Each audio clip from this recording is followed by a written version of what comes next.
What is up, everyone? This is Toffee Blues USA. Welcome to you, your source for all things Everton, American style, which basically means it's like a typical Toffee Blues show, except it's us, and we're all right. We're still working on the cool accents. Just saying. Yeah, we speak funny. Yeah, yeah. We speak funny in that my accent is really bland. That's how funny my speech is. It's just not a unless I say where I'm from, and then you get my southern twang. Winston-Salem, North Carolina. It comes out when I say that. Anyway, joining me today, for those of you who are listening via podcast and cannot see his magnificent smiling visage, we've got joining us again today from Cincinnati Toffees, but also Toffee Targets, also from various poetry competitions. We've got Jake. Jake Holton is back, folks. Jake, Hello. good to have you back, man. It's good to be back, man. I love coming on here and just, shooting the breeze about Everton football for, a little over an hour and you're hanging out. It's funny, like every time, like before recording, I get the nerves. I get the nerves, and I do with all the prep, and then I push record, and we start going, and I'm like, I get to do this with somebody cool, and I can just kind of relax, and this is great. You know what I mean? It's just, yeah. So speaking of somebody cool, Jake Holton is here. So you've met him like a few times already, everybody. You're becoming like a Jake Holton expert, if you will, a Holtonite. All right, that's what we're calling your people now, the Holtonites. Holtonian works as well. So we are going to give people even more insight into Jake, because I can only go through so many times. Jake, we're going to do a lightning round, 10 questions with you about random things. I wrote these down quickly. Apologies if they're not great questions. I've done this in a different form on different Toffee Blues programs before. This is abbreviated. And maybe the next time Jake's on, we'll do this again. Different questions, maybe more. We'll see. So We'll Jake, see what happens.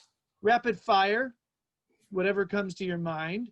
If they're tough questions, I'm really sorry. There's no math involved. I'm letting That's you know good. right now, because I didn't have the mental strength to write the questions of math. So, if you are ready, we are going to begin. And Let's do this. Start the pretend timer. Click. Jake Holton, what's your favorite movie trilogy? John Wick. John Wick. Didn't see that coming. Question 2, which Hogwarts house are you? I actually just took the quiz yesterday for the very first time, and I'm a Hufflepuff. Oh, you are a Hufflepuff. Oh, I am not. I'm Ravenclaw, actually. Yes, I've taken the quiz. That's Yes, where I wanted to be, but here we are. Yeah. Yes, I'm 42 years old, and I took the quiz. It happened. All right. So, next question. So this is a weird one. If you had to support another Premier League team, who would it be? I was between Everton and Arsenal when I first started, so it would probably be Arsenal. I feel like you've said that before. That actually sounds familiar, because I remember my friend who I told you before you look like and sound like, he's an Arsenal supporter. Mm-hmm. So that just makes it even weirder. Okay, so question 4, television question. What are you streaming and binging these days? Okay, so I started a long time ago. I started watching House of Cards, and I know it's a bit controversial because of, things that happen, but it's a really good series. The acting is phenomenal. The storylines are very gripping.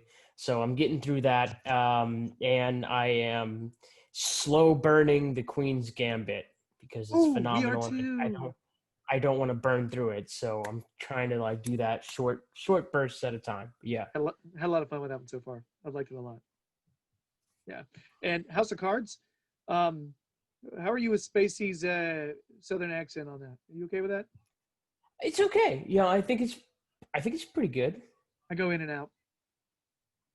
I'm like touchy about people doing Southern accents, and it turns into Foghorn Leghorn, And so it's Right. like, it's like Like, every, I'm not a Southerner, so like I'm not really sure yeah. about the etiquette of a Southern accent and what I'm supposed to be critiquing. So Yeah, every time, like sometimes I'm like, hey, that sounds, and then I'm like, oh no, don't do that mint julep on the front porch accent. Don't do that. So yeah, I'm always like vexed about that kind of thing. And Robin Wright, by the way, is my entire reason for watching that show. She's like a freaking empress. she's She's good. Yeah. awesome. Yes. Next question. If you could vacation anywhere in Asia, where would you go? Big continent. Thailand. Thailand. Ooh, that would be mine. Cool answer. Well, and the reason why is I train a lot of martial arts and I do Muay Thai. And we've got a couple people in our gym who have gone to Thailand and they show me the pictures and they talk about the training and the locale. And I'm just like, Thailand sounds like a cool place to go. It does. It does. Uh, I grew up watching the movie Kickboxer randomly on HBO, so I'm like, that's not the best introduction to that, I don't think. Anyway, all right. Probably not. So, next question. If I visited Cincinnati, what's something awesome I should do or see? Huh. I would do a tour of like all of the Cincinnati breweries. Like I'm sure that is something that you can do, and there are a lot of really good breweries in Cincinnati. And I Mhm. would suggest if you like beer and that kind of thing, doing a tour of all the breweries in Cincinnati would be something you'd be into. You have somehow tapped into my personality. That is great. Yes. Yes, I know me and the wife would definitely enjoy doing that. Not sure if the kids would be too into it. Yeah, but it's hard to say. Uh, next question. Jake Holden, what's your favorite book?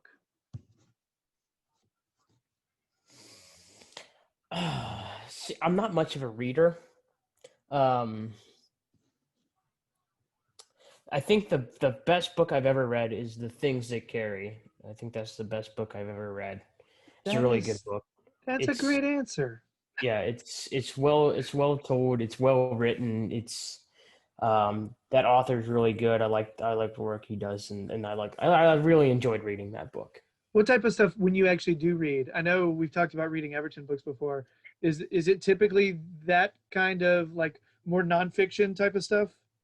I like both fiction and nonfiction. Right now, I've got a couple of different books. I've got an Everton book I'm still reading. I've got a book on Chernobyl that I'm reading. I've got the prequel to the Game of Thrones series, the Targaryen book. I haven't read that. I started that a long time ago. But yeah, so I like to mix it up. I like to do Yeah. some historical nonfiction. I like to do some fantasy, fiction books. I read the very first Harry Potter book, and I have not read the other ones yet. It was a while ago, but yeah, Yeah. Well, the early ones are so targeted toward younger folk, the yeah. younger kids. So yeah, I'm definitely with you on that. We're reading all those out loud with our kids, and we're currently in the middle of Goblet of Fire. So yeah, out loud, which means poor Gerry's voice, which suffers already. Yes. Okay, cool. Very cool. All right. So next, if you could be in one band, could be any band through history, could be current. Which band would that be? Wow, throughout history, huh? Or it could be right now. Up to you. If I you think I'm if you gonna were if you were to say Hanson, I'm not going to judge you, man. All right. I think I'm gonna stick with a current band, and a band that I'm really into right now, and they're working on their second studio album. It's Bad Flower. It's just a really cool group of guys. I mean, they play some uh, alternative rock and roll, and they just seem like a really tight group of guys who Mm-hmm. like goofing around and having fun and making music together. And it's really up my alley. And Cool. I discovered it with one song on the radio, and it's like sometimes you just listen to that one song and like, I wonder what the rest of their stuff is like, and then you just fall into this rabbit Yeah. hole and into a massive fan. So yeah, That's bad flour. awesome. I think That's a cool little that's a good. discovery then. Yeah. Very cool. All right. So next, question 9, the best meal you've ever had. What the best meal I ever had? Wow.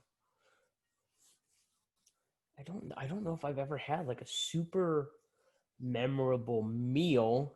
So I'm gonna go with a one that I thought was maybe not the meal itself, like the food itself, but like the experience. When I was working for an MMA gym, we had like a big like staff dinner, Mm-hmm. and we went to Montgomery Inn, which is a famous ribs joint in Cincinnati. There's a couple different locations, and it was around Christmas time, and we had a ball. We the dinner was phenomenal. The food was great. The conversations were hilarious. Like it was just like a really good time. So Yeah. I think that's the best meal I've ever had. See, I was hoping for a story attached to it. Yay. Awesome. Very cool. See, that question's only a little bit about the food. You know what I mean? So, and my final question of what has not really been a rapid fire, more just a cool information session on Jake. Jake, what was your favorite Christmas present of all time? Your favorite one you ever got? Let's see here. Try to come up with an answer for this question. So you're asking a person who has like a terrible memory, so I'm like trying to jog the memory and like get in there and be like, come up with something. Dude, I'm Um, going through my memory right now and I'm having trouble because, I'm getting older and it's just not as good. it was probably, this is probably a bit of a cliche answer, but it's really true. I mean, I loved riding a bike when I was a kid. So anytime I got a bike for Christmas, it was awesome because I loved riding my bike when I was a child. So, and I was a natural at it, which was funny because I was always kind of clumsy. I wasn't very coordinated. Uh-huh. But they stuck me and my twin sister on a bike, and the very first time I got on it, I'm like riding around the yard like it's nothing. Whoa, that's It was, awesome. it was hilarious. That's not common. I will say that. As someone who's had to get 2 kids working on riding bikes, that's not a common thing. It So was it was like nothing. It's like I'd been riding my bike since I was forever. Like since I came out, like it just came out riding a bicycle. Like got on it, no problems at all. nice. Very cool. So do you Took the remember training wheels off like that, and I was gone. which bike was your favorite? Like one that had training wheels on it? Was it the first one you remember getting, or was it like when you were older and you were like, I don't oh, think it was my first one. I think it was so I had a bike when I was, probably in like the 10 to 12 range. It mm-hmm. was a black Huffy bike, and it was nice. It wasn't anything fancy, but like I Yeah. liked it. My favorite was a black Huffy bike too. This is weird. All right, That's cool. really funny. Very cool. I like it, man. Yeah, this is great. Jake, that's all the questions. I hope I didn't delve too much into your personal life No, there. I don't think so. I'm trying to make sure everybody gets a chance to know you a little. Get to know Jake. So everybody, just to wrap up a little bit, I did mention Jake's of the Cincinnati Toffees.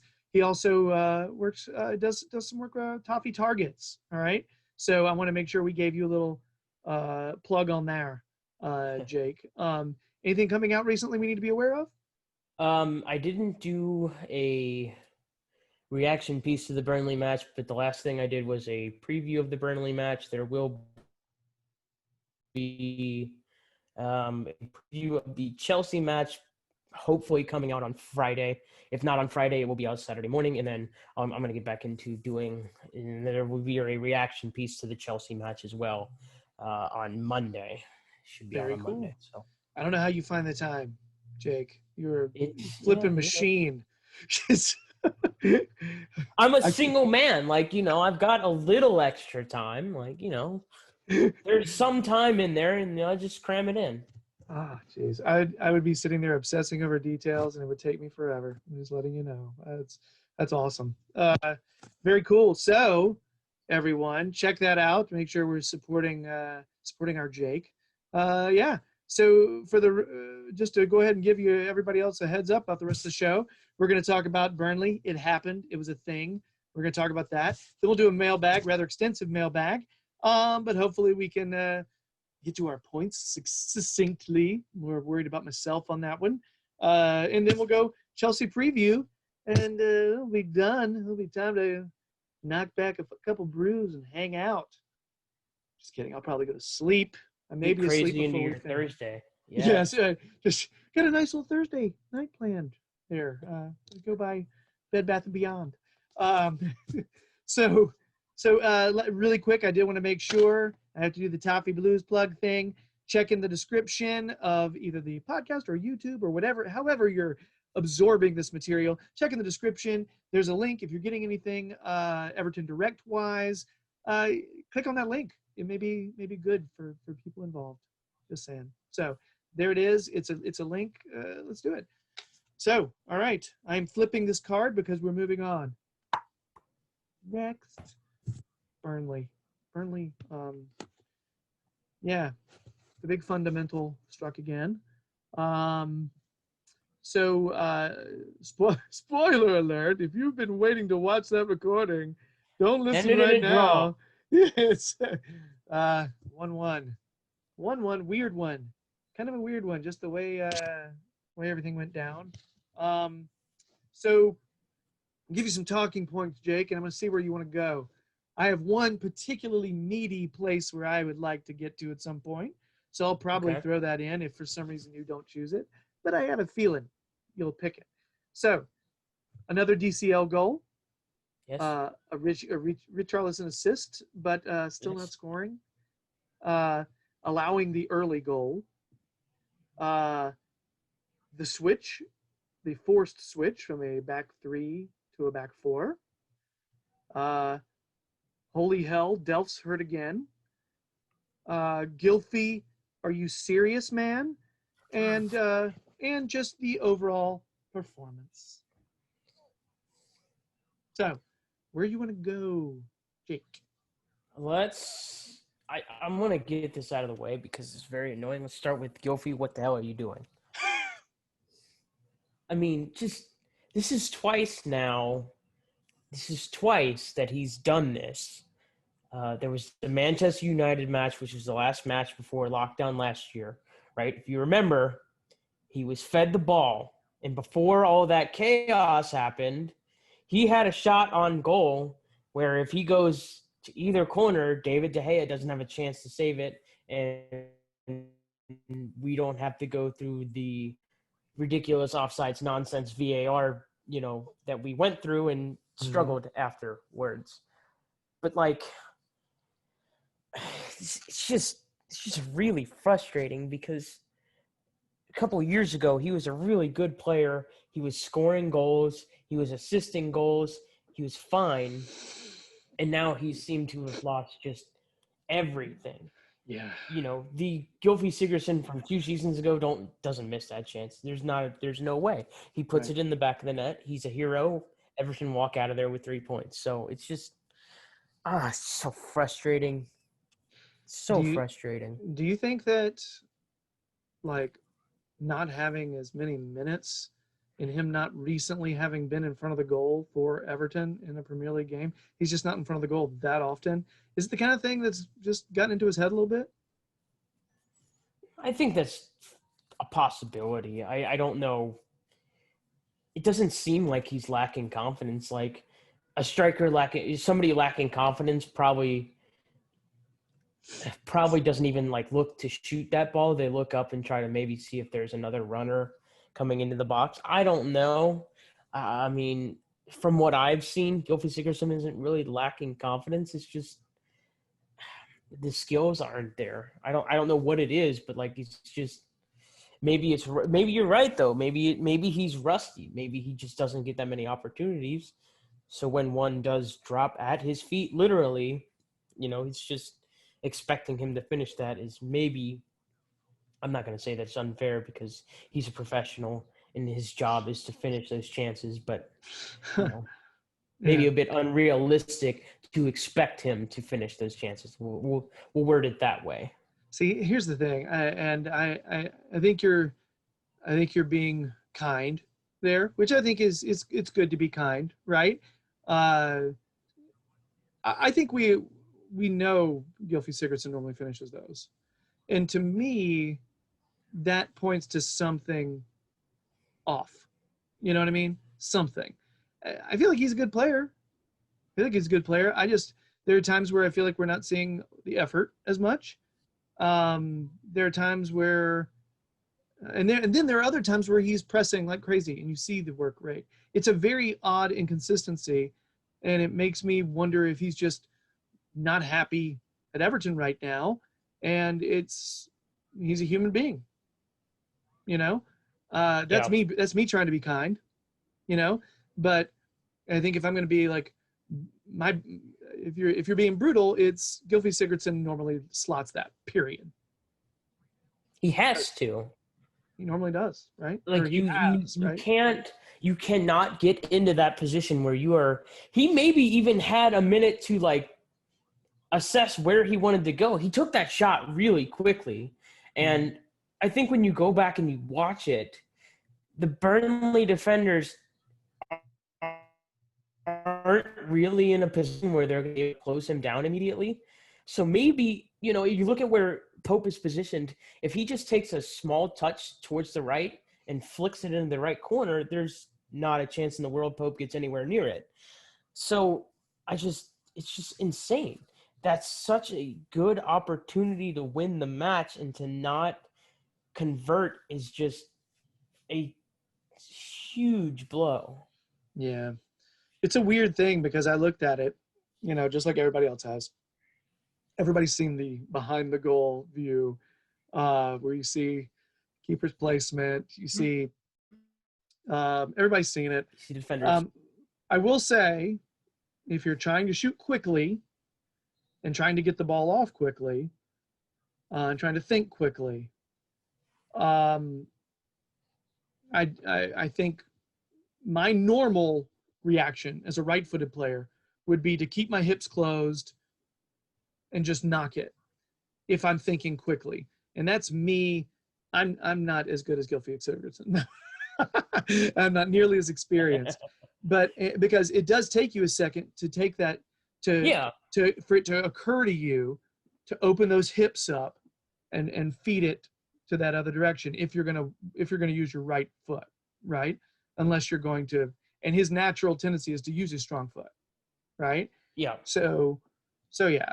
Do I think it takes an extra second for him to maybe assess? And do I think we absolutely maul him if he takes a quick touch and that gets blocked? Yeah. Yeah, probably. It's a really tough situation for him because, like, the only situation where he doesn't get raked over the coals is the one where he puts it in the back of the net. Absolutely. It's a really small margin of, praise for Gylfi Sigurdsson in that situation. Mm-hmm. Yeah, it's tough. But you know what? I would have loved to see him get that little. I do think he needs a moment like that. I think it would just be good for. It would be good for him. And I mean, because right now I'm not sure. Like, he just doesn't have a starting space right now, regular starting slot for us. Period. Mm-hmm.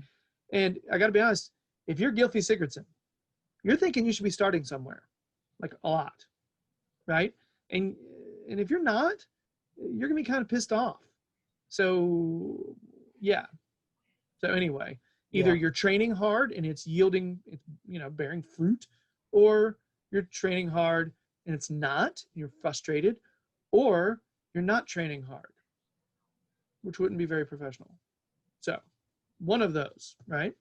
Anyway, I don't really know how much more we can go into this. I feel like we've we've exhausted everything that we can with the Gylfi Sigurdsson situation. Getting all the Gylfi mileage. So where do you want to go next? What's another talking point you want to hit up? I think I'd like to go into the general match reaction, just the game as a whole, the match overall performance. Yeah. I think I've got a bit of a different take. I saw a lot of people kind of tearing into Everton a little bit, like, oh, that was a terrible performance. What was that? This, that, and the next thing. And I don't really agree with that. Right. And They gave in the goal 3 minutes into the match, and you kind of put your head in your hands like, why is this happening again? Why Right. are we going through this again? But after that, right, Everton starts to get into the match a little bit. They calm down. They're passing better. They're starting to create chances, and this doesn't really start happening until about 15, 20 minutes into the match. And then Fabian Delph gets hurt, and things change even more drastically where we have to switch to a back four. And then the ball is really being moved around, right? And we're really creating chances. And there were some really excellent crosses brought in by Alex Iwobi, who had another really good game. That's his third good match in a row. It's really good to see from Alex Iwobi. Yeah. And then we get the goal at the end of the first half, and you're like, okay, here we go. So we're going to come out, and we're probably going to get a winner in the second half. And that never happened, but it was another match where Everton had 6 shots on target. They had like 13 or 14. I don't remember the exact number of total shots. Nick Pope made a couple of really, really excellent saves. Yeah. That one on James Rodriguez was bonkers, where that if he doesn't get across, that's finding the upper left-hand corner of the goal without fail. He was lucky to save that Dominic Calvert-Lewin chance early in the first half where Dominic Calvert-Lewin just kind of kicks it, and it just happens to go right at Nick Pope's legs in a close quarter scenario. But like, I think Everton once again were unlucky to not win. Now it's different where I thought they were unlucky to not get a point against Leeds. This is different because I thought they should have won against Burnley. But yeah, it's just unlucky. And I know that's not a popular opinion, but it is what it is. No, I don't think it's a. Yeah, I don't think it's a bad opinion either. You know what I mean? I was annoyed we didn't win. I thought we could have. I think it's one of those things where you watch that same tape and you say, this was a draw. I think there may be a little bit of a surprise, but I don't think we played stellar. You know what I mean? I don't think we were far and away the better team. I think we got Burnleyed. You know what I mean? They Burnleyed the crap out of us. So let's make Burnley a verb. Can we do that by now? I mean, I think you can turn anything into a verb if you We try just hard enough. let's verbify Burnley. I mean, because we've seen it happen before. Teams play Burnley, and maybe they have the better of the chances, and they don't come away with all of the points. It's a common thing. So I feel like it's the kind of thing where, yeah, I could see it happening.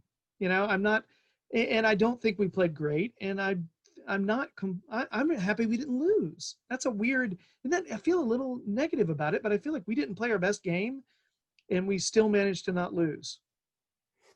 Could be, that could be worse. Because the Burnley could have Burnleyed us like worse. You know what I mean? It could have been a Burnleyer performance result. So I don't think Burnley is their strongest this season. I don't.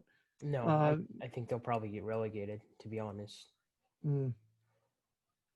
Well, that'll be a strange thing with Sean Dyche not in the Premier League. It's been weird. I'm used to it now.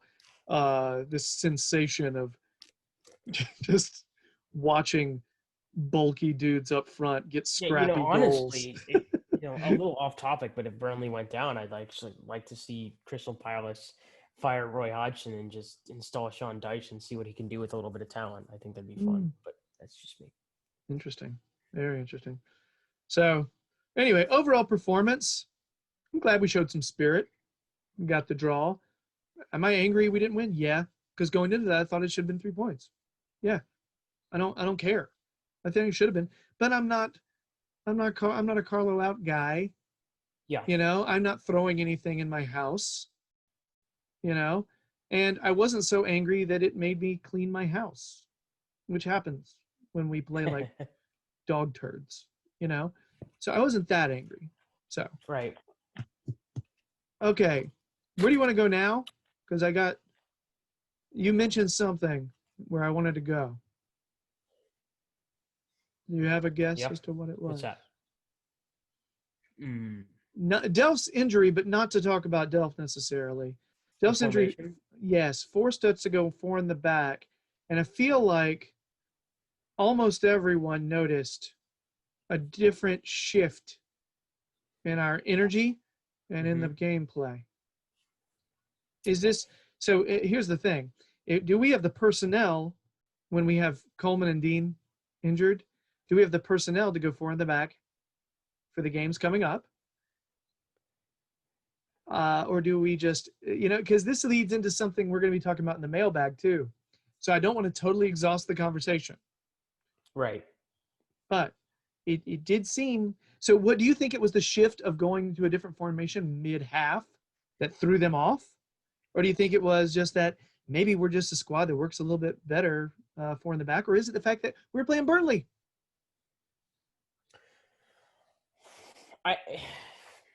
Burnley are not a good defensive team this year, but Sean Dyche is a very good manager. I think Mm-hmm.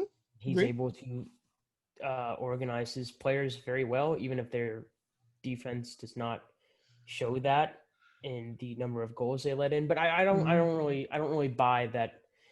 They weren't prepared for switching to 4 at the back, because I think that was always a possibility that Everton might switch up the formation and throw 4 at Mm-hmm. the back this against Burnley anyway. So I don't Mm-hmm. buy into that. I buy into the formation itself switching is kind of what changed Everton up. Going into that match, I was telling anybody who would listen that Everton needs to switch back to 4 at the back. I don't necessarily have a problem with 3 at the back. In fact, my favorite formation in football is a 3-5-2. However, Everton don't really have the players to be playing 3 at the back, in my opinion. Because you need ball playing center backs, right? And Michael Keane is a decent ball playing center back. We've talked about that before. He had the one pass in the game on Saturday. He just passed it through the entire midfield Yeah. without an issue and started He a breaks counterattack. the lines. It's cool to watch it sometimes, man. So Michael Keane is a good ball playing center back. Yuri Mina is not a good ball playing center back, but he's a very good defensive center back. You're Mm-hmm. not really going to outjump Yuri Mina for a header.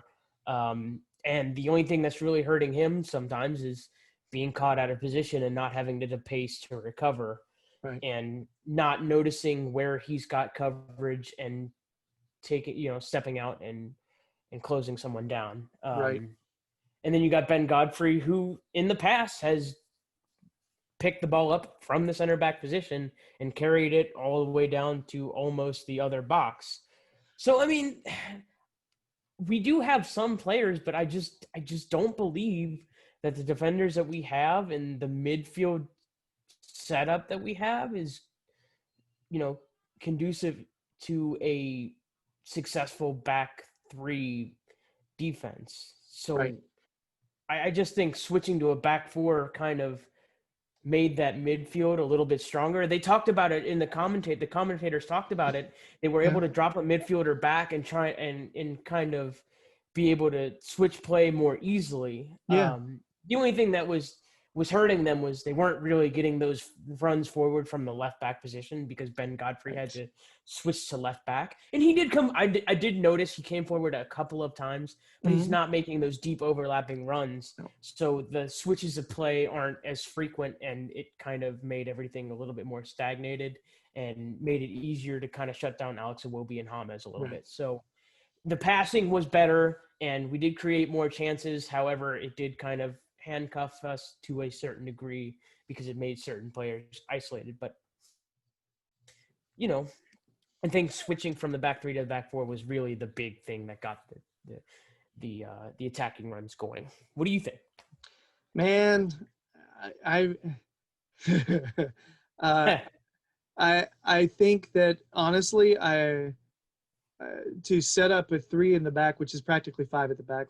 We say this all the time, but Yep.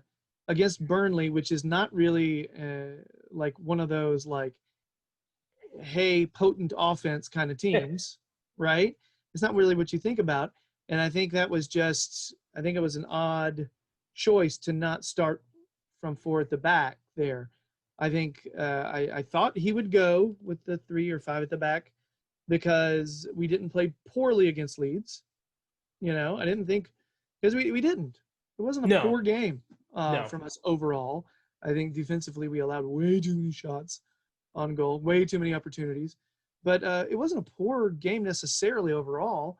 So I had a feeling he was going to do that. But if it seems like switching a game plan based on a team, Burnley's the kind of team where I don't think we need to stack the back as much. So I think it was more appropriate, right? And I think we talked about it. I talked about it a little bit last week's show. Just maybe you treat Burnley differently, and I think that was, one of the things that showed is that we didn't need all that extra stuff in the back, But what we're dealing with here, Jake, what we're dealing with here is this is the thinnest doggone team, man. Yeah. This is legit. I said it's held together with duct tape, and it so is. It's just such a duct tape type defense. And There's until no Coleman, depth at all. yeah, it hurts because it's so much like having to cobble it together, and I don't. So yeah, I'm at a loss because I do feel like there's times where rolling 3 and 5 at the back is the smart plan because of our personnel, because Luka Dean's hurt, because Coleman's hurt, because I don't know if I trust certain players in certain positions. I don't know, man. And when we talk about the Chelsea match coming up, I don't know what we're going to do. Just talking about just then, I was like, oh, wow, I wrote down 4 at the back, but maybe it'll be 5 now that I'm saying it out loud. Mm-hmm. Yeah, I don't know, man. All I know is there was an energy shift when that happened, and I felt much better about our chances of winning the game. Yes. Hard to deny that feeling. Yes. So, anyway. You want to touch anything else or you want to move on? We got a big mailbag to do, so you're calling all that. I would just like to quickly add that I know you said something about how Richarlison had an assist, but he hasn't scored yet. Right. I don't really read into that a whole lot because we don't need him to be scoring, really.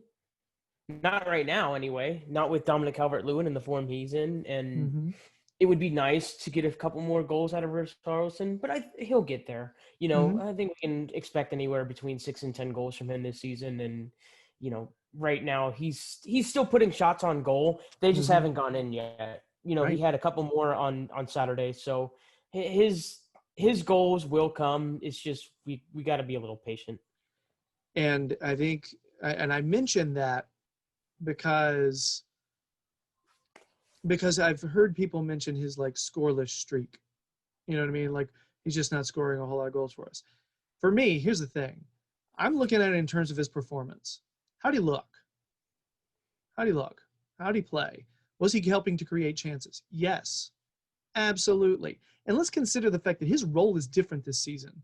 We are not playing a 2-striker system where he's going to be as close to the goal as he was last season. He's going to have far fewer opportunities to score. Now, is he missing some of the opportunities that he's had recently? Yes. Is he putting them just barely within reach? Yes. It is happening. But you know what? That assist last game was nice. It was fantastic.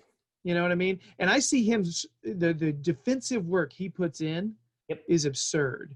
When I remember watching the last game, and I was like, whoa, who just slid in and took, whoa, what?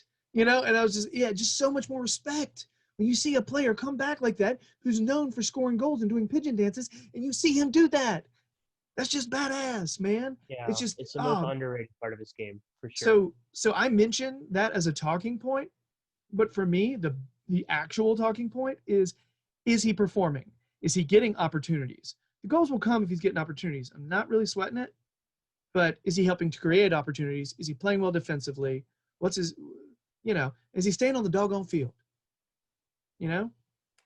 All that's good, and let's keep him healthy, because he gets fouled a lot. Yeah. A lot. So, anything else? Good stuff. Sweet. That's it. Let's move on to the mailbag. Mailbag time. These are questions sent in from various corners of the internet world. First, I have to start with a question from a friend. All right, our Paul from Twitter, Paul McAllister, asked an interesting question. I don't know the actual answer to it, and I feel like it's a much longer conversation than we're going to be able to give this. All right, but he was bringing up the conversation of comparing Premier League teams to U.S. states. Okay, based on personality, perception of the way other people see, that kind of thing. And his question was, if Everton were a U.S. state, which one would it be? All right. He said United would be California. See, here's the thing. I'm just gonna say, there's a way where this could be super negative about certain states. So I think maybe we have to have a certain amount of sense of humor about whatever state in which we live. Because this is the kind of thing that could go accidentally mean really quickly. So be all in good fun and trying to figure out ways to say this stuff. Okay. So anyway, he mentioned the possibility that United would be California, and Liverpool would be like New York, and Arsenal would be like Texas. So he gives reasons. But Jake, anything come off the top of your head? Because like I said, I think this is actually a fun, cool conversation, but our mailbag list is so deep. The mailbag is deep today. So we gotta make sure we don't spend too much time on this. Who's your U.S. state that is Everton? I think Everton. I'm gonna pick two. So I'm gonna do Ohio, my state, and then I'm gonna do Everton. I'm gonna make I'm gonna make Ohio pretty quickly. So Everton. I thought about this when I saw the question, and I'm like, for whatever reason, the state that stands out the most to me is Maryland. Maryland is a state that is filled with a lot of hardworking people. It's a state that's got a long history of workers on boats and on docks, especially in Baltimore, which if I had to pick a city where I thought Everton would be in the United States, Baltimore is kind of the city where I like picture Everton playing in. It just kind of feels like a city that would kind of encapsulate that Everton fan base. Yeah. How you feel about that? We got an assessment. I think your assessment is very sound. My honest answer to start off with, I was thinking Ohio. If I'm being honest, I don't know if there's a direct city that I immediately link to Liverpool or anything immediately, but I think when I think about the industry, the idea of there being some hardworking folks there, the idea of maybe their teams not getting their team not maybe really getting the recognition at times. I don't know. Immediately, I think Ohio, just because I feel like it just feels like more like a, hardworking blue collar type of spot, And honestly, and I said this before even remembering that you were on, Jake. I wrote my answer down, and because I'm meeting a lot of Ohio-based Evertonians on this show. There's a lot of them. I didn't realize that, and I feel like that's interesting, very interesting. So I'd love to say it's North Carolina. I just don't think it's North Carolina. So yeah, I like your Maryland answer. Especially because I feel like Maryland's kind of, is old and has a lot of history as well. A bit of an overlooked state too. Not many people, talking about the state of Maryland. Yeah, I agree completely. I don't know. I think about the the personality of some of the folks in the Midwest, though. I feel like, I don't know. Here's a question, honest question. I always hear about how, and I've experienced it, how nice a lot of the Midwest folks are. And all the Scouts folks that I've met, and all the Everton supporters I've met from England have all been really cool to me. So is there, or do we, are Ohioans more of a no nonsense type of group? It's like they don't tolerate any nonsense, but they still are willing to, buy you a drink and say, hey. I feel like I can only speak to really Cincinnati in particular. I feel like Cincinnati's a pretty nice city. I feel like people Mm-hmm. around here are pretty accepting of most Mm-hmm. people and most, um, I like talking to people who are out of town. So like if I go to a Reds game and I see somebody at the ballpark and they're, wearing the colors of a different team or, look like they're from out of town and they're, I like to talk to them. I like to sit there Mm-hmm. and pick their brain about what they think and their thoughts on their team. But like Yeah. I like to think generally that Cincinnati is a very nice city, a very generous Mm-hmm. city, very welcoming. Yeah. Crazy drivers though, terrible drivers. Mental note. Okay. Good to know. So yeah, I go with a quick knee jerk Ohio answer, but I was really, and Paul, this is a message to you. I think this is a really hard friggin' question, okay, that demands more thought than I was able to give it time, okay? Ohio is my knee jerk answer, but I think this could take a while, especially if you're talking about doling out all the states. Holy crap, man. Yeah. You know? Yeah. Yeah.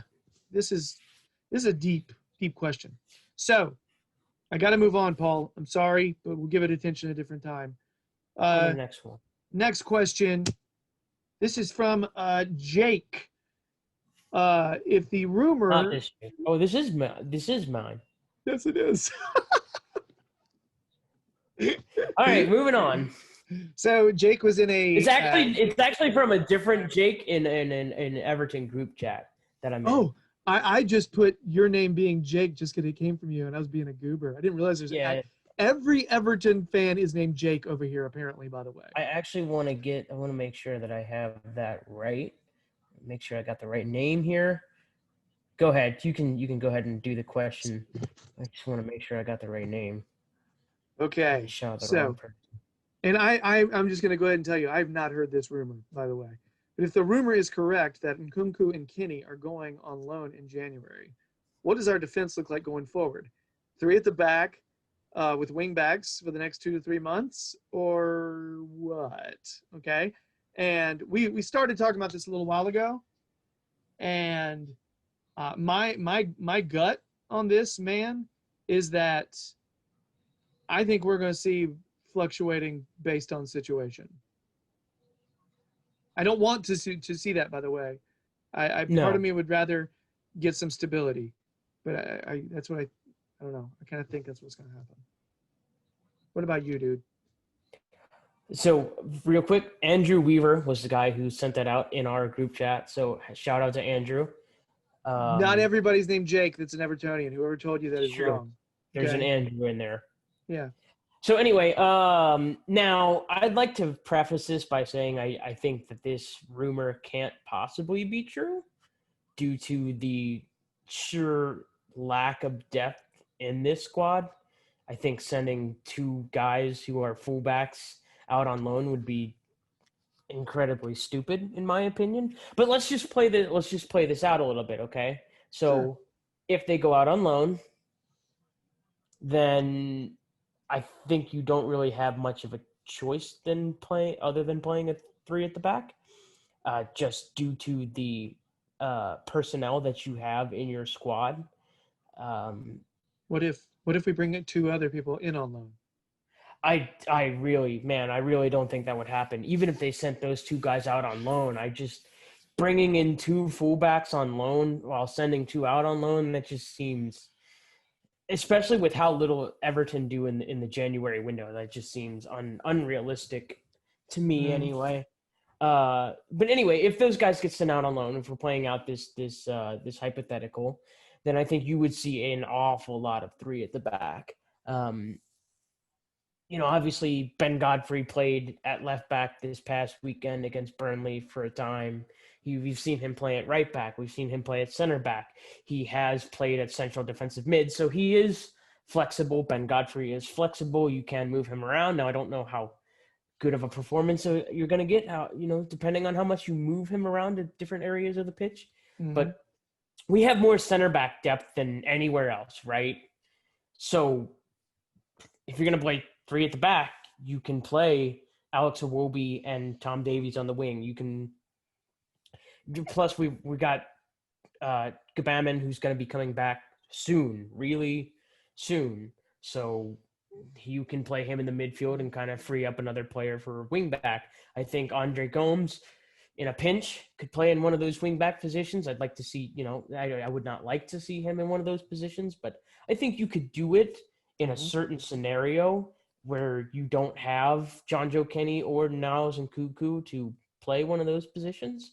But yeah, if we're talking about this scenario where those two guys get loaned out, I think you're going to be forced to play an awful lot of three at the back and maybe some four at the back every once in a while. Yeah, I have no idea how we would handle that. The idea of us loaning out the only fullback depth we have is just, without replacing it, seems absurd. Yeah. You know what I mean? Blech. I don't Yeah, even it sounds know. terrible, doesn't it? What would There's why? no way. Why? There's no way you could do it. It wouldn't be possible. I mean, not unless they had something that didn't come through at the end of the summer and someone's itching to come in. Yeah. That's all I got. And like, as we know, and purchasing players, as we know, in January is awful value. So, yeah. Really bad idea. Anyway, it's a tough question because we don't like the idea of it happening. But we're playing out a hypothetical here. So there it is. You know what I mean? Yeah, it just makes your squad so much weaker than it already is. So Yep. Bad idea. Hopefully that doesn't happen and we can and I think John Joe Kenny and Niels and Cuckoo will actually get some time with the congested fixture list coming up and with the League Cup coming back into play, I think at the end of December or the beginning of January. I don't remember. Maybe it's the FA Cup. I don't remember. League Cup United match is coming up later December, I believe. And then we've got our first FA Cup match coming up too, right? We're playing Rotherham. Rotherham? Got it. All right. So on to the next one. This is a depressing question. Let's move on to something a little different. Portland Eric has a few questions. Okay. Number one from Portland Eric. What positions do we need to upgrade to compete for Champions League? Where's your upgrades? Well, first off, if we're talking about striving for Champions League, then goalkeeper needs to be the number one priority on that list. Jordan Pickford is statistically one of the worst keepers in the entire Premier League now that Kepa Arrizabalaga is not playing anymore. He's terrible. I mean, like, I know. I know he's had some good games here recently, and he was okay again in the Burnley match. But he's just not being about striving for Champions League, right? You have to upgrade at winger, I think, both left and right side. I think you would need upgrades at both of those positions to better your chances at Champions League. You would need an upgrade at right back because Seamus Coleman, he's good. He's not great. He's only going to get older. He's only going to get worse, more injury prone.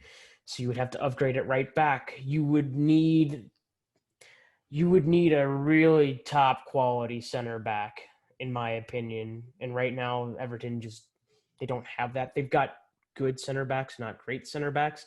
Look, I mean, like, I know I've said a lot of positions, but that's the reality of this situation. He's talking about competing for Champions League, and I don't know if he means like competing in Champions League or just trying to qualify. I think You it's probably compete for Champions League. Yeah. So okay. You or probably don't Champions need League all of spot. those.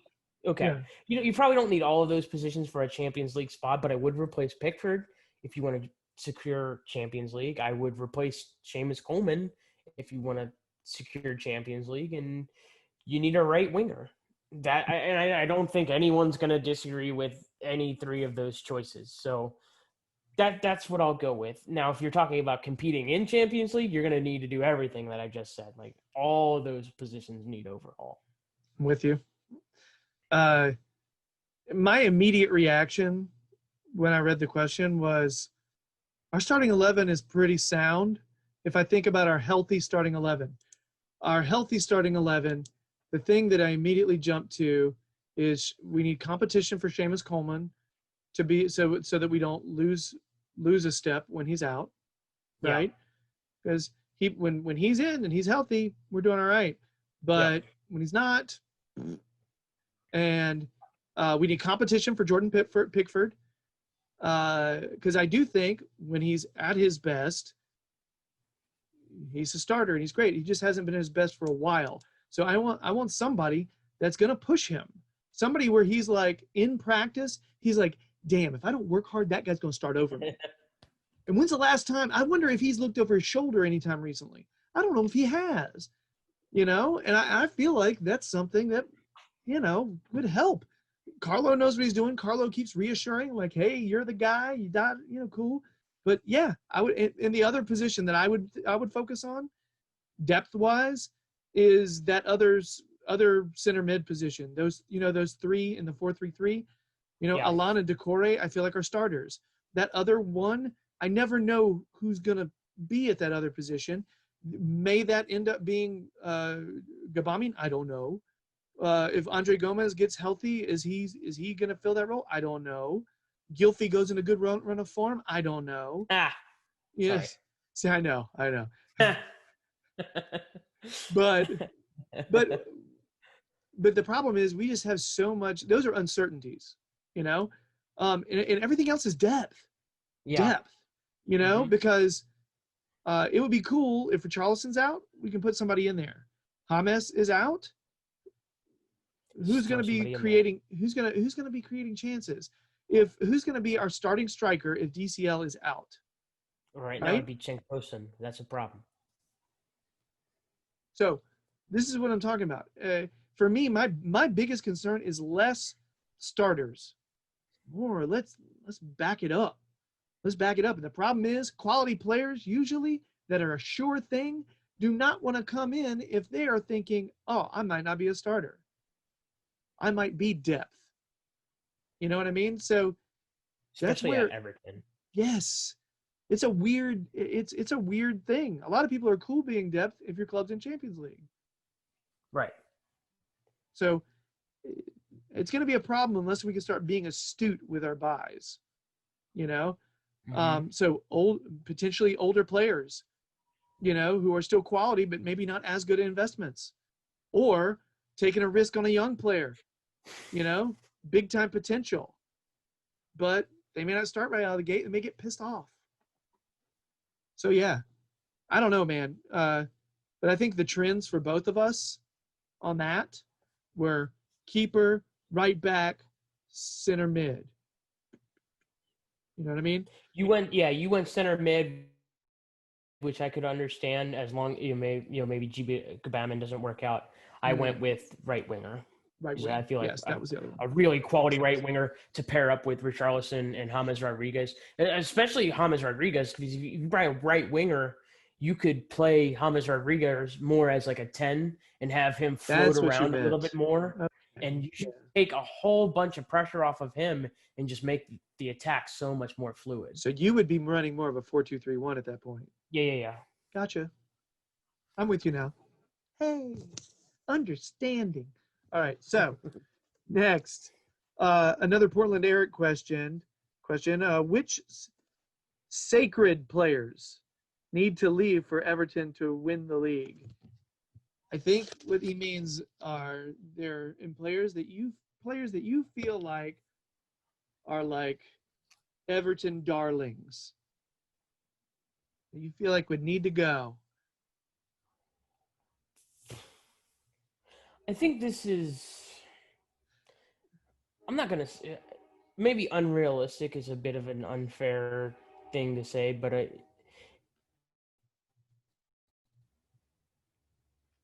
I'm gonna say it anyway. Like I think this is a bit of an unrealistic question Mm-hmm. because I don't think even if you sell a darling like Richarlison, which is going to happen, like that's a fact. Maybe not this summer, maybe not next summer, but that's going to happen before his prime is up. He's going to be sold, and he's going to be sold for a ton of money, Mm-hmm. unless something catastrophic happens, right? Um, but I'll play along. I'll start off by saying that maybe that's not realistic, but I'll play along. I'm going to go with this a little bit. I'm going to play with it. So if we're going to say that selling one darling player is going to get us into the title, right? I think it's got to be Richarlison. Mm. Um, he's not your main goal scorer. I know he's a massive part of this squad. He's not your main goal scorer. You've got James Rodriguez who can set up goals still. You've got Luka Dean, who is not going to provide you with the same number of assists or goals as Richarlison, but he's going to be among the league leaders in assists for defenders year in and year out, right? And then if you take that money that you sold Richarlison for, which is going to be a king's ransom, Mm-hmm. and redistribute it and invest it properly, you're going to be able to replace him probably threefold, right? Maybe not in terms of overall quality, but like the quantity matched with quality and just building a squad that way. I mean, like then you could convince me that maybe if they reinvest properly that they could win the league, especially Mm-hmm. with the squad they have now. You know, if Dominic Calvert-Lewin can keep scoring goals, if you can strengthen that midfield, you can get a right back, a surefire starting right back who can do the same thing that Lucas Dean is doing, right? And you Mm-hmm. can replace Jordan Pickford. I mean, you're talking about a really strong squad. Not to mention bring in a couple other guys with that money that you got for Richarlison, right? Mm-hmm. And you could bring in some more depth and just build the squad out a little bit. So Yeah. yeah, I think if I'm gonna answer this question, I think the darling I would sell is Richarlison. I think that's the answer I'd go with. Yeah. Hard. It is. Because It's really because hard. it additionally, you look at the kind of fee that DCL would command right now. Um, Yeah. I mean, he's very valuable right now. Um, I'm trying to think about it in terms of okay, pretend, and I realize there's a far distance between Atletico Madrid and teams like Atletico or Dortmund and where we're at right now. I know that. Okay, so I'm not comparing these kind of things. However, I think about the fact that they sell big players. They sell big players every few years. Big major players that they have already begun phasing out because they know they're going to have to sell them soon. So Yep. they see it coming, they jump on it. So I mean, so when they thought Pulisic might be going out the door, they started playing Sancho a lot more. So Sancho might be going out the door. They started playing other players. I mean, they're just smart like that, right? Yeah. Because they've got the system. They're not opposed to selling the big player when they need to. And God, imagining a world without Richarlison on Everton sucks. It Yeah. really It sucks. does. But Yeah. here's the deal: I've gotten a vibe from interviews with Richarlison from over the summer where basically it was like, hey, I've talked to Carlo. I told Carlo I'm going to give him a shot this year, and if it doesn't work out, then I may move on. It's starting. Uh, outside of the social media antics of Richarlison, which are the best things going on Everton Twitter, So good. outside of that aspect, it's starting to feel a lot like the Lukaku situation, I don't think where it's that bad. That was you don't. I awful. mean, you don't. I mean, like, yeah, it was awful, but at the time, do you remember right before Lukaku was sold, where it was looking like he was about to sign a long-term deal? Do you remember that? Where we were Yes. like, yeah, we're locking up Lukaku. This is awesome. I don't think that it's going to go like that at all. Like, I think it's going to be a very amicable split, and I Hmm. think Richarlison, I think he's very clearly in love with this club, and he Yeah. loves playing here. But the man's also got these massive ambitions. He wants to play. I think PSG is a perfect place for Richarlison. He could play with Neymar and Mbappe. Oh wow, just good lord, forget about it. You might as well hand them everything if you're gonna play with Richarlison, Neymar, and Mbappe across the front line. What are you gonna lose? Like, who are you gonna lose to? That's insane. But I know it's not the same exact thing, but I'm starting to get those early feelings where, like, I know Richarlison right now is too good for Everton, but he likes being here. Hmm. But there's going to be a time, and it's going to be soon, where there's going to be an undeniable offer from a big club where you're just going to have to bite the bullet and be like, look, this is a really good chance for us to make some money, balance our books a little bit, and reshuffle the squad and make it stronger.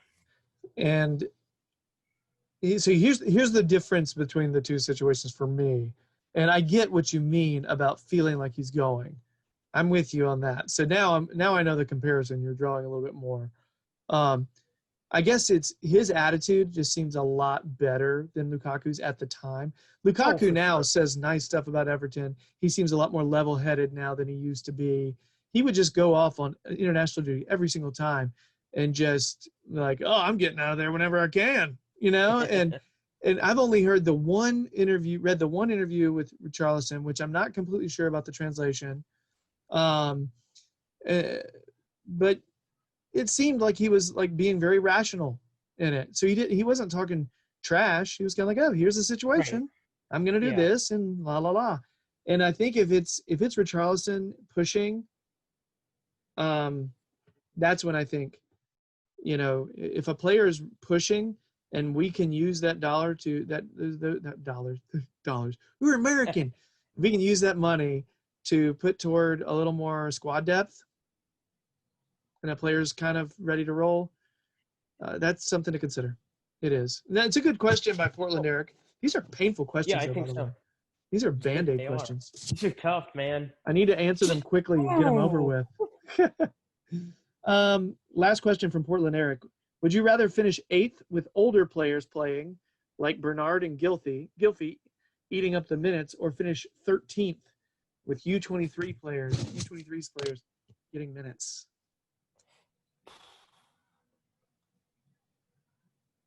I don't like this question. I know.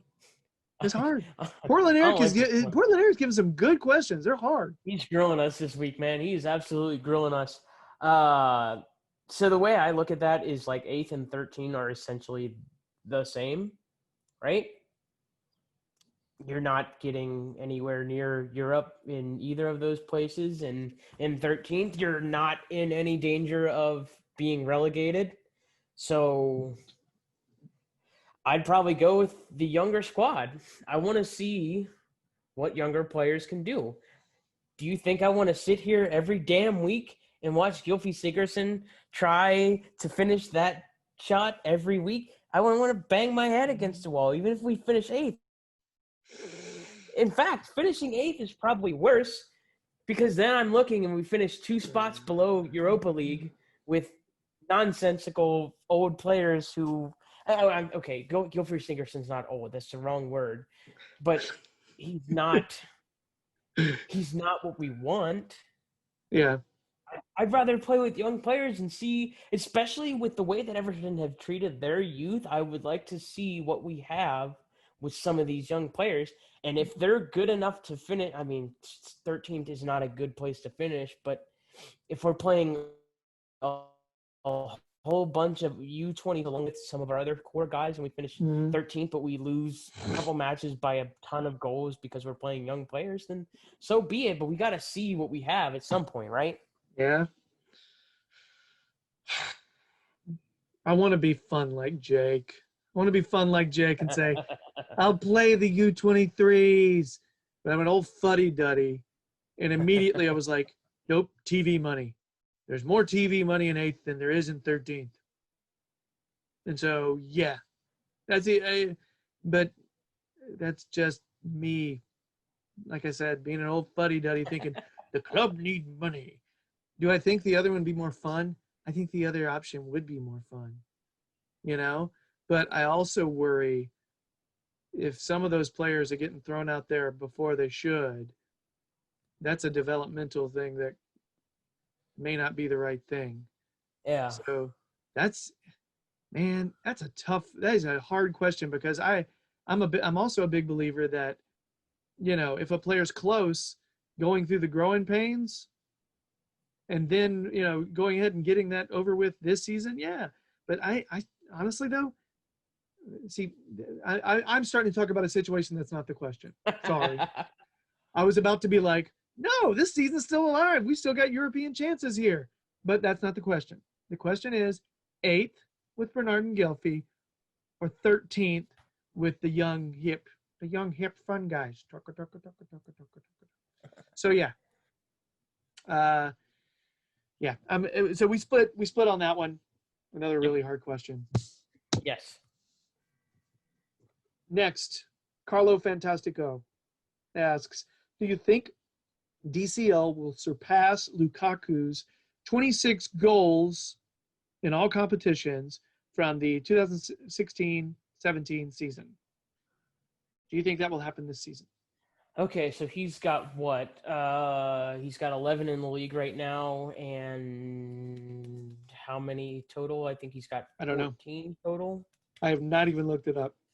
I think he's got 14 total right now. If he doesn't have 14, he's got 13 total right now. So we're at 11 games played in the league, and he's got 11 goals. So he's got 11 and 11. How many do they play in a season? Well, here's the thing. It's normally, let's see here, 19 times 2, 38. And then you've got the cup competitions. So that depends. I was just talking like strictly league, right? So if he's got 11 and 11, yeah, right now he's on track for 38 league goals, right? Mm-hmm. If he scored 11 goals in 11 matches, That'd be crazy. I mean, that's not going to happen. It's definitely not going to happen. That would be bonkers and one of the best records in Premier League history. Mm-hmm. But to answer the question, I have a really hard time answering questions tonight. For whatever reason, I get off track and then I come back to the question. I'm sorry. To answer the question, I think right now, if you're looking at the form that he's in and the way he's scoring goals and getting himself into position to score goals, I think him at least matching that 26 record is not out of the question at all. And I think he'll definitely at least match it. Breaking it, I think that's another thing. And if this continues, there's not going to be an issue with that at all. But right now, matching it is for sure on the radar, I would say. I'm going to be bold. Every once in a while, I'm bold. Often, I am a dancing around answering straight question. No, I'm going to be bold here. He's going to score more than 26 goals in all competitions this season. More. Wow. It's happening. I'd love to see it. DCL. He's really good. It's happening. His growth has been phenomenal. But we're giving him some really good opportunities. And yes, he's getting used to being in front of goal. And he's absolutely, it's happening. His one-touch finishing ability has gone through the roof, man. He takes one touch, bang, it's on target. The more you're there, the more comfortable you get. And additionally, he's got some great people like putting balls in for him. So yes. it's Some of these are on a plate, and some of these he's having to bust his ass to get. But you know what? He's doing It's it all the happening. same. Yep. So last question from 9Yoshi5. And these past few have been from Reddit, by the way. Given Carlo Ancelotti's numerous accolades, would you see it as a failure if Everton don't win anything or make significant progress during his time here? Especially considering future managers at Everton aren't likely to have his pedigree. And I reworded some of that. It was much Right. more. It was Yeah. much more eloquently put together. 9Yoshi5. I just had to. I just didn't have much space on the note card. You know what I mean? Have to chop it down just a little bit. I just didn't. I made the mistake Okay. of writing too Yeah. big at the top. You know, Rookie move. Rookie every move. time. What am I thinking? All right, go ahead, Okay. man. So yeah, I think absolutely you would have to look at it as a failure. And I'm even going to take it to an extreme where he had some qualifiers, like if they don't make significant progress or win anything. But I'm going to say if they don't win anything with Carlo at the helm, it's a failure. And I think Carlo will tell you the same thing because Carlo has come here and he's looked at the vision that Brands has, fed to him before he signed as manager, and he's everything that he said. He's wanted to win with Everton, and he wants to win things with Everton. And I think if you ask Carlo even about this question, if they don't win a cup or the league, wow, that'd be something. Then it's a failure. You know, I think maybe if you get into the Champions League a couple times, you could make a case that it wasn't a failure. I mean, they haven't been in the Yes, Champions League in many, many, many years. that's Uh, progress. That is progress, yeah, right? but for me personally, I need some silverware. There's got to be a trophy in there somewhere. Yeah. Um, I'm not as obsessed with having a manager slip in behind him that has the same pedigree.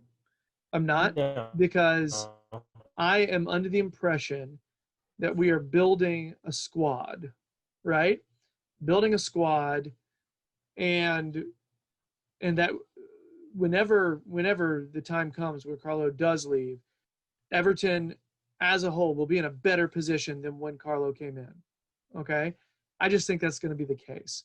So I'm not really considering uh, the last part of that question, because I think we're going to be better off. And even if someone comes in Yeah. without his pedigree, we're going to be in a better place, and they're going to have a better foundation on which to build, right?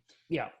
Um, I think significant progress. It's do I want to win things? Yes. Significant progress. Yes. I mean, it would be considered a failure. I hate saying that because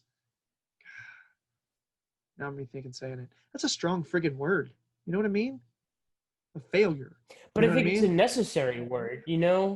Failure is, especially in the world of managing a football club, there are certain expectations, and if you don't meet the board's expectations, you're a failure and you get Mm-hmm. sacked. Of Um, course. Yeah. what Everton fans need to hope for is not a sacking of Carlo Ancelotti, but him stepping down and stepping away, Right. feeling And like he's done enough to right. set them off on their path. That's what we need to see. We I would can't agree. keep sacking managers, and especially now, we cannot. Honestly, unless something goes drastically wrong, we shouldn't be sacking Carlo Ancelotti under any circumstances It would be very difficult. It would be very difficult to because, rationalize certain things. I mean, the job that he's done so far, and people are going to point to the results and the points and this, that, and the next thing, but look at what he's working with and what he's doing with the materials that he has. If he's able to get what he wants and the squad he wants, this team is going to win things. And Mm-hmm. it's going to win a lot of things. And winning the league is not out of the question. I mean, it's not. If teams like Leicester can do it, Everton can do it. It can happen. I think my frustration with previous managers is not understanding the rationale, not Yeah. understanding the thought process, and trying to figure out why. You know, uh, Roberto Martinez, I love the guy, but I got to the point where I got so frustrated because There's no we were, vision at all. it was that, the problem is like he had this plan and it was one plan, and it was such a lack of alterations. It was very frustrating, game in, game out, game in, game out, to see the same stuff. And I was just dying for changes, man, dying for them. And it just never, but with Ancelotti, I can sit there and look at Carlo and be like, you know what? The changes he's making, I can rationalize them. I can figure out, I feel like I can see where he's going with that. Is it exactly what I do? I don't know about that, but at least I can explain it, Right. which I kind of like. I like that. And I like adjusting based on circumstances and not just Yeah. going and making the same mistake over and over again. I don't like that. So, do I have to technically say it would be a failure if we didn't make Champions League while he is here? And I would definitely have to say it if we didn't get Europa League. Okay. But if Everton builds an identity, we bulk up the squad, and we're getting Europe constantly, that is progress. I just don't know how significant it is if we're not talking Champions League, right? Yeah. Now, winning a cup is different. That is a different thing. It's a very yes or no type of thing. Did you win the cup? Yes. Okay. So anyway, Jesus Christ, these mailbag questions. It's like taking the friggin' SAT, Jake. All I never right. took the SAT. I wouldn't know. Did you ever take any of those standardized test nonsense I things? mean, just the one at the end of high school, and that was about it. Sucks. Still, I get the point. Standardized testing is brutal and terrible and needs to go away forever. It made you feel like you've just run a 5K, essentially. So, yeah. All right, let's move on. No more mailbag. Mailbag done. Goodbye, mailbag. We play Chelsea this weekend. Yes, we do. Yes, Okay? we do. And we don't have you to score a perfect hat trick. No. My Naismith reference. Yay. It's a callback to the first episode we did with It Jake. is. Wow. That's for you, the first time watching this episode with me. All right. So My love of Stephen A. Smith. that's right. So really quick, current form, they're third in the Premier League. 22 points, they're 6-4-1. They just finished top of their Champions League group after a 1-1 draw with Krasnodar. Before that, they beat Leeds 3-1. Before that they had a 4-0 win over Sevilla, which is With Olivier Giroud scoring all 4 goals. By the way, would have been an Everton player if it weren't for his wife, which significant bummer. Could really use Olivier Giroud. I love that guy. I was so hurt when he left. I took it personally. Aging like a fine wine, that man is. And before that, they had a 0-0 draw with Spurs. They got Mourinho masterclassed on that one. That was a good match. Notable injuries. Hakim Ziyech is probably still going to be out. I think he got. That's good for us. Yeah, because he's solid. He was out last week, and I think they said he'll be out for 2 weeks. Additionally, I think Hudson-Odoi also is supposed to be out. These are people who were projected to be out for 2 weeks, so they've been out for 1 so far. This will be the second, I think. So possible Chelsea lineup. The new keeper theirs is looking good. Mendy's very good. Yeah. He's solid. Reece James, Thiago Silva, Kurt Zuma. That one hurts still. Oh no! Yeah. Free Zuma. Yeah. Gosh, I don't know if he wants to be freed anymore. And Ben Chilwell, left back. Could see Kovacic, Conte, and Mason Mount. but you never know. You may see Kai Havertz getting into that grouping as well. And then across the front, you could see Timo Werner, Giroud, or maybe Tammy Abraham, Christian Pulisic, or you could see Kai Havertz making his way across the front line as well. Guy's pretty diverse. So, having heard all that, who you worried about? So it's really real quick. By the way, it's really interesting that they're having a hard time just finding a place for Kai Havertz. I thought that was a pretty unnecessary buy by Chelsea anyway, and now they're having a hard time finding a place where he kind of fits into the squad, and they're trying to mix him around and find a place. That's really interesting. But anyway, the player that worries me the most, that midfield is going to be really tough to deal with the way we're setting up. So we're going to 3 at the back. There's going to be ample space for those guys to just kind of wander. And the guy I have the worst suspicion about is Kovacic. He's a good player. He's a really, really good player, an excellent of the ball, a real box to box kind of player too. Can do it on both ends of the pitch. So he's a guy that I kind of look at it and I'm just like, that could create an awful lot of problems for Everton in this match. In fact, like the entire squad really just top to bottom is it's going to be a struggle without a doubt. The guy that you would think is like Timo Werner, but Timo Werner's had a tough time finishing this year. He's missed a lot of like pretty easy chances for Timo Werner. So the guy, I'll go with Kovacic. I think he's a guy that we're going to have to watch out for and really stick on and pay attention to. Yeah. Kovacic honestly is one of my favorite players to watch. I love watching him. I feel like he moves like a cat. It's ridiculous. Yeah, he's very light on his feet. He's so slick on the ball. He's just a player every single time I watch Chelsea play. And I'm just like, oh, whoa, it's freaking Kovacic. Yeah, no wonder. It just happens to me every time because I always forget about him. And then he's there. He's just a slick player, man. I agree. My first instinct is to be worried about that midfield. Yeah, I absolutely am worried about them. And then my next instinct is to be worried about the guy you were lamenting us not getting, Olivier Giroud. I realize we've got some big guys who are good in the air. I realize that. Yep. But guess what? Not as good as him. Giroud is not just a one-touch finisher with his head. He's really good at finding a way to make a break, and without a lot of speed, mind you, finds a way to time his runs perfectly and just to be able to receive the ball just cutting behind your center back, receive that diagonal ball. And it's just he scores a lot like that.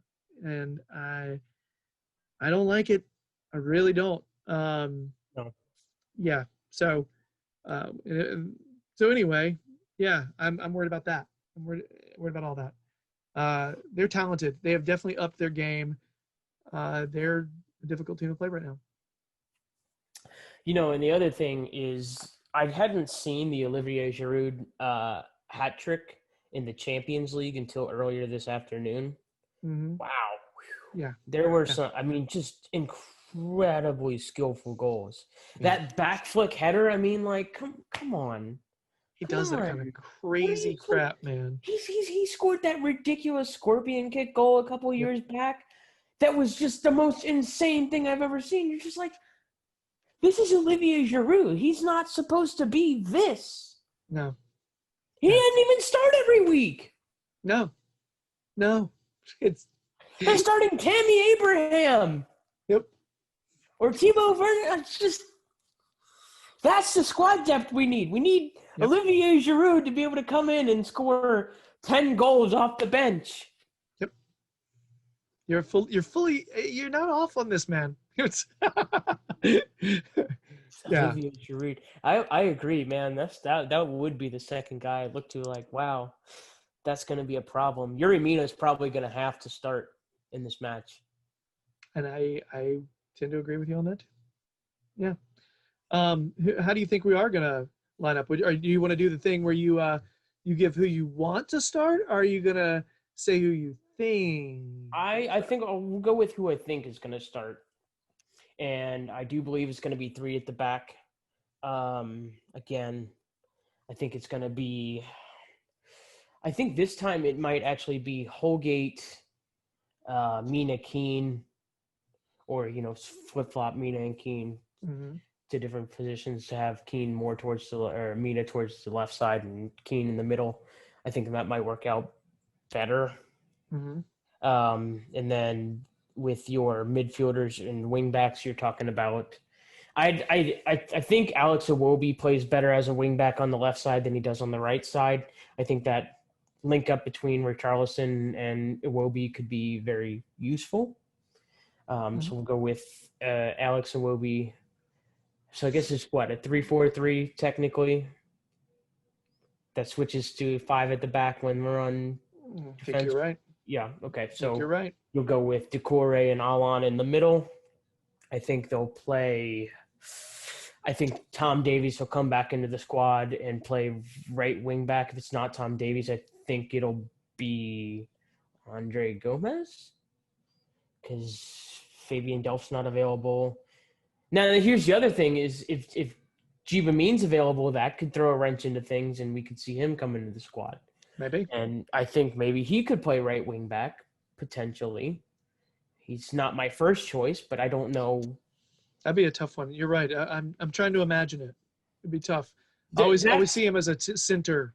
Yeah, player, so do I. But like in a pinch, like is he athletic enough to run up and down the pitch all match long? And does he have the passing ability? I don't know. I have no idea. I don't know either. I don't know yet. But he's just been out for so long. That'd be a rough one to come We don't back know what in. to expect, right? So Yeah. and we don't know what's going on in training. And so I would think it would be more likely that it would be Tom Davies, right? I think that's the natural choice if we're going to go wing back. And then across the front three, it's really easy. It's Richarlison, it's Dominic Calvert-Lewin, it's James Rodriguez, with Jordan Pickford in the goal, although Robin Olsen should probably be starting at this point. Whatever. So, first question I have for you. Are we 100% sure that Seamus Coleman is out? That's the other thing is like if Seamus Coleman is back, that opens the door to maybe possibly switching back to a back four and keeping things more compact and easier to keep in front of you and maybe shutting down that midfield a little bit. You could have a holding midfielder and play, a 4-4-2 or something like that, Yeah. or, a 4-2-3-1. That would be even better. So that. So I'm rolling the dice and hoping Coleman's healthy. That'd be great. So I didn't even think about that. Yeah, you're right. I'm just gonna roll the dice on it, and I've gone back and forth while I've been sitting here talking about this. I feel like if this were last week, we would be starting 3 in the back with the wing backs. But Coleman potentially being healthy, Pickford in goal, Coleman on the right, Gerry Mina, Michael Caine, and then it's hard to not say it like Michael Caine for some reason. And then do we think Godfrey gets the nod at left back at that point, or do we think Iwobi? Because it's not left wing back, it's left back. Yeah, I'm not sure that Alex Iwobi could play a straight up left back position. I don't know about that either. Yeah. I think if you're going to go for at the back and you're going to play an actual defender, it would probably be Ben Godfrey, although I don't know why you would keep Niels and Kunku out if you're going to play for at the back. Yeah. I know that's a really tough competition and he's not played an awful lot of first team football, which would play into it. So you're probably right. It probably would be Ben Godfrey, but then you're going to have that same issue that we face against Burnley where the right side's going to be isolated. Yeah. I'm with you on that. So yeah. And typically what I would feel more comfortable knowing that we had one outside back who was more mobile and would get forward a lot more and the other one more defensive. like I'm okay with one of them seeming like. So if Coleman plays, I do feel like he's going to be flying forward a lot. All right. Usually does. Um, You know. yeah, I just wish the person who was flying forward was opposite the wing of James so he could swing that. Yeah. That was my big issue there. Yep. Decore, Alon, Andre Gomes in the middle, and then James DCL, Richarlison. What's your prediction, man? I think this is going to be ugly. So usually Chelsea is actually one of my favorite fixtures across the entire season. They tend to be really fun matches. I know there was a 0-0 draw a couple years ago at Stamford Bridge that was really ugly and physical. Mm-hmm. And there's been, there was the 3-3. I went back and I actually watched the highlights of a 3-3 draw, and I think it was from the 2015-2016 season. And it was that crazy match where Everton jumped out to a 2-0 lead with Morales scoring on a half volley, and I don't remember who scored the first goal. I believe it was – I don't remember. And then Chelsea came back, quick fire, bang, bang. Diego Costa and Cesc Fabregas. And then super late on in that match, Ramiro Funes Mori sticks a foot out, taps it in, jumps into the crowd at Stamford Bridge. We thought we won, right? And then, in the 99th minute of 7 minutes of stoppage time, John Terry scores an offsides goal and rescues a point. That was actually the funny. That was the first time Everton made me supremely angry.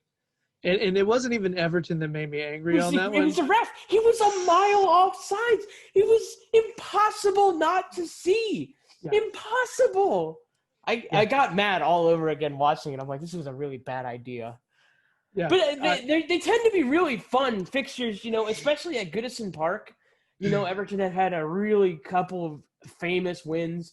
The Stephen Naismith perfect hat trick, the 3-1 win with Duncan Ferguson in charge. I'm sure everyone has seen those videos popping back up on Twitter this week because the anniversary of that match. Yeah, it was a good one. And it was so fun. Yeah. Duncan Ferguson running up and down the sideline with his wristband on, hugging ball boys. Just so fun, and it was just a really good time. But this is not going to be one of those occasions, unfortunately. I think this is going to be a really bad bloodbath for Everton. It's going to be a really big gut kick. I think it's going to be 4-1 to Chelsea, where they're really just gonna tear us to shreds. Because the way I'm looking at it is it's going to be 3 at the back, and every time we play 3 at the back, the midfield is just so open, and they're just going to have all the space in the world to do whatever they want, and they're so potent. It's just it scares me. So unfortunately, this is the first time this season that I have predicted Everton to lose. So we're going to hope that I do a reverse jinx and we win 4-1, right? That's what we're going to hope for. Agreed. Jake, I'll go ahead and tell you, I may have lost my damn mind with this prediction. No. I was gonna predict a loss, and then I remembered fans were gonna be there. Yes. And I don't know why. I was just so psyched, and I got the idea of fans, especially some fans that I may even know, being there at that and being back. Yes. For some reason, the mojo, I don't know why, man. So I have lost my damn mind. You got it. Picking us 2-1 win. Wow. Yeah. And that's hoping we go 4 at the back, and that's hoping we get some seriously good vibes from some of the peeps. How great would it be if Seamus Coleman and Gbamin were both announced to be back this week? What a massive boost that would be to the squad. Just really would. Phenomenal. Absolutely. So yeah, it would feel good. So, any other last words on Chelsea, man? No, I'm really hoping that it's another one of these really fun matches. Having fans back at Goodison Park is going to be so cool. Listening to the siren and Z-cars with fans in the stands is just going to be that awesome moment. And we're starting to get vaccinations going in the UK. So we're getting this much closer to having a rocking Goodison Park, watching James Rodriguez for the first time. So Mhm. like I'm getting really excited because we're getting so close to being back to normal football and watching Goodison Park be packed with crazy Scousers, yelling all kinds of obscenities towards the players and telling them to shoot from ridiculous ranges and just I'm excited. So I'm really hoping that the fans who get to go get to see a good match and we get a big win, a win that this club could really use to carry momentum, especially in the slide that they're in right now, where they haven't Mm. won a match since Fulham and have only won one of their last six. So Mm. that's what I'm hoping for. Yeah. Yeah. I got nothing. That's great. Fans back at Goodison Park, baby. You love to see it. Yeah. You I want to love hear. to see it. I want to hear the songs that come forth. I haven't. I want to hear some Carlo Fantastico. I want to hear them singing about Richie at the top of their lungs. Yes, He is Brazilian. that's right. And it's my kid getting my kids singing that the again. Preferably not singing the all the right one part, lyrics. the one part, the safe for work version of it. Yep. Yep. We think he's freaking brilliant. We think he's super brilliant. Super brilliant. Yeah. All right. Well, good stuff. Well, that's the end of the show. That's We're it, done. baby. We're That's done. right. That's right. Tough mailbag. An Yeah. interesting match coming up this weekend. I feel like We got a late kickoff this weekend. We're the 3 o'clock match. that's Get in so there. that's awesome. That's so cool. We don't have to get up at 6 in the morning. The West Coasters actually get to watch in the middle of the afternoon. That would be because I never have that like the difficulties that people in the other time zones do. For me, Yes. like last week was the worst I have it. Where I woke up the same time I normally do for work and rolled out of bed, turned on the TV, and There we were. So now it's gonna be weird. I just always have issues watching games on a Saturday because my kids play games on Saturdays, and if it's during the day, I'm probably gonna have to watch it recorded later. Yeah, so we'll see. We'll probably get the big crew. We'll probably get Arlo White and Graham Lasso, I would imagine. Yeah, yeah. Just I don't know. Just want to play well. Shit. Just That'd want be to play nice. well. That'd Yeah. be nice. All right. So everybody out there, I want to make sure I give shout out to Jake here and say thank you for joining me on the show again. A pleasure. He's getting his frequent guests card, which will Freaking be flyer, baby. good at all Kmart stores. Do He'll be able to use those points to you put have a all kinds Miles of. card that I can use at the airport and it has a lounge? uh, I mean, it's you. I The think you can Toffee get Blues Lounge? Can we make that a any thing? discounts on oven mitt wear. I think we can find we can hook you up. But I did want to make sure check out Toffee Targets. Jake contributes there often. You see his work there. Yeah, and just follow him on the Twitters. All right. Do it. Yeah, yeah. Peer pressure. Do it. Do it. Do it. All right. So next, another little bit of pluggeration. Down below, I mentioned click on that link, Everton Direct link. If you're buying Everton Direct stuff for yourself, for other people this holiday season, click on the link. Good things abound. Just saying. Next, check out the Toffee Blues on Twitter, Instagram, and Facebook. Subscribe to us on the YouTube if you're not already. Yeah, last thing, There it is. I wrote a book. It's a Christmas book. Yeah, there's a moose, and this whole thing came from me mistaking a reindeer for a moose. So yeah, it's about a moose who likes to run. It's a third grade reading level. Maybe it's good to read to young kids. There's lessons and stuff, but I wouldn't say it's totally cheeseball or hokey. And I will say, there's a moment where our hero actually puts Santa in his place. Wow. Just gonna say it. It Crazy. happens. Yeah. What a So wild story. Randolph the Christmas Moose available on Amazon and other places. So Jake, Cool stuff. that's it. I'm maybe I'm learning to actually market my book, man. I don't know. Anyway, I'll be self-conscious about that forever. Uh, anyway, Jake, thanks for your time, man. It's good to talk to you. As Cool always, stuff I again, still man. I still dig the hell out of that kit. I This was love one it. of my favorites, man. So This was good. this was the second year that we were in Europa League since I've been a supporter, and it was the year where we like completely fell flat on our It's face. awful. Yes. But Gylfi Sigurdsson scored a worldie of a goal from the halfway line, From practically. friggin' midfield. I Yes. think it was his first goal for Everton, by the way. Absurd. It's so crazy.